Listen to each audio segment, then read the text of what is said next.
For any of our supporters who haven't seen you play before, how would you describe yourself as a player? Creative player, good with the ball, yeah, a bit unpredictable at times. Those are the perfect words for me. Would you like to entertain? Welcome to The Big D Speaks, and today we are going to be watching a clip of Joshua Zirkzee's first ever interview after he signed for Manchester United. I'm particularly interested in watching this particular clip because, more so than the Lenny Yoro signing, because I'm very curious about this particular guy, because I think this signing, out of the two so far that Ten Hag and United have made, this one will have a bigger impact on the style of play that Ten Hag will employ in the coming season. Anyway, I'm going to talk a little bit more about that after the clip. Stick around if you want to hear my thoughts. I hope you do. But yeah, anyway, let's get cracking on with this particular clip and see what Joshy boy has got to say. Yeah, it's been a roller coaster the past few weeks. Some very good experiences, and I'm very happy to be here.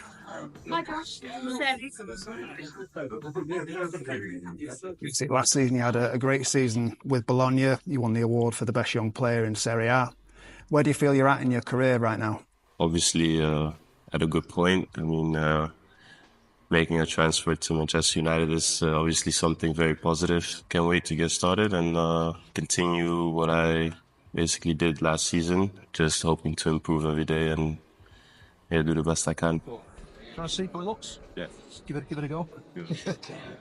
For any of our supporters who haven't seen you play before, how would you describe yourself as a player? Creative player, good with the ball, yeah, a bit unpredictable at times. Those are the perfect words for me. Would you like to entertain? It's best to entertain with the whole team, not necessarily as a individual. You have to make the fans who come to the stadium happy as well about the game. You've got sharp movement, you're comfortable under pressure, you've got good deception in confined spaces. Are all those qualities things that you picked up in the Cruyff cages?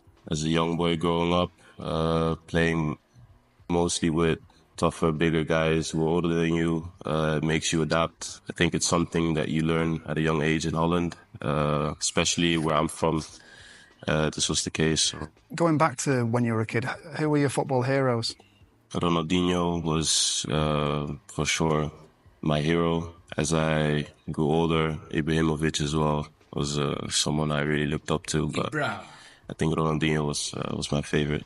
We read that you used to get in trouble with your mum because you were out playing all the time. It turned out okay, didn't it? How proud are they of you? Yeah, I hope she forgives me now for all the times I came home late, or if I broke something in the backyard, or even just at home. So eventually it all worked out pretty well. That was just life back when I was younger. Play football, forget about the time, and getting back home late. So yeah, it turned out pretty well. Hey. Welcome. Thank you. And it's brought you here. You're going to be working under the management of Erik Ten Hag. How excited are you for that? It's an extra privilege, of course, because he's Dutch. I'm Dutch as well. Besides that, it's obviously not the only reason why I came here. I mean, Manchester United is a huge club. That's perfect, guys. Really nice. And of course, he's not the only Dutchman on the coaching team. We've got Ruud and René have both joined this week. Do you think that will help with your adaptation? Yeah, having some Dutch people around obviously makes it a bit easier. To be fair, I'm an easygoing person. I'm not too difficult with adapting. But yeah, it's always nice to have them around. Yeah.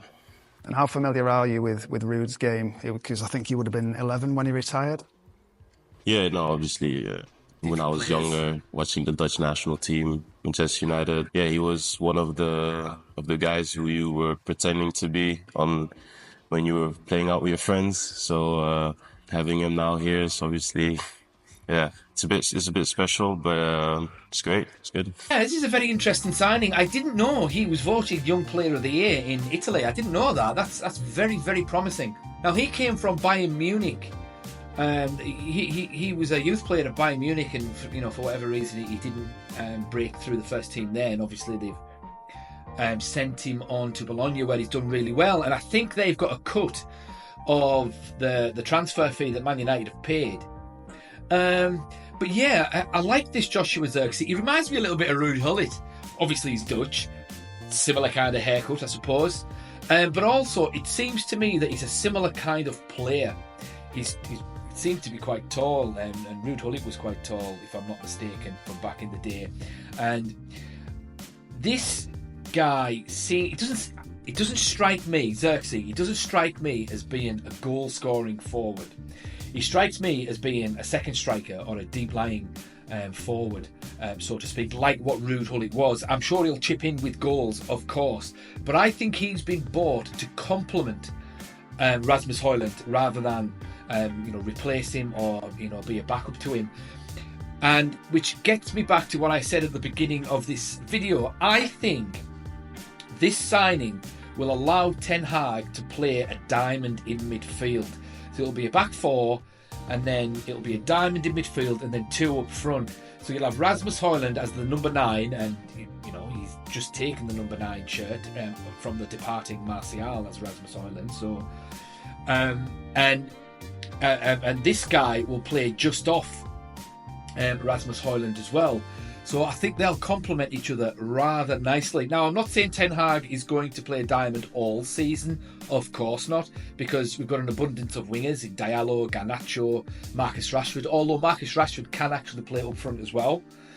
But I don't know, sometimes it's good to have a plan B in your back pocket to perhaps break down a low block of in defence. And what I mean by a low block, a team that parks the bus basically.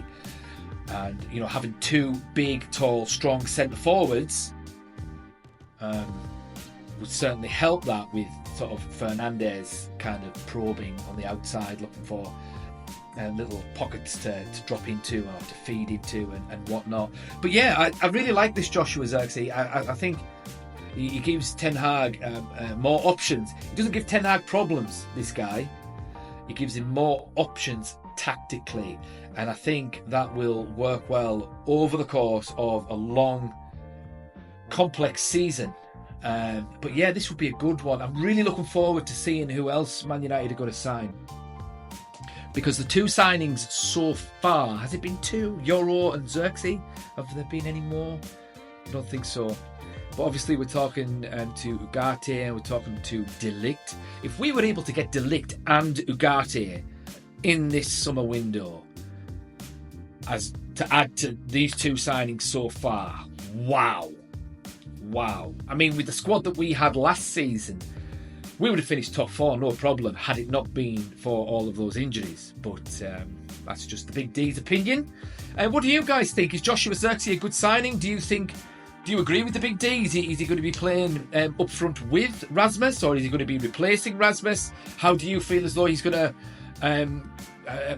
fit in tactically in Ten Hag's systems? What do you guys think? Please put it in the comments and let's spark a debate.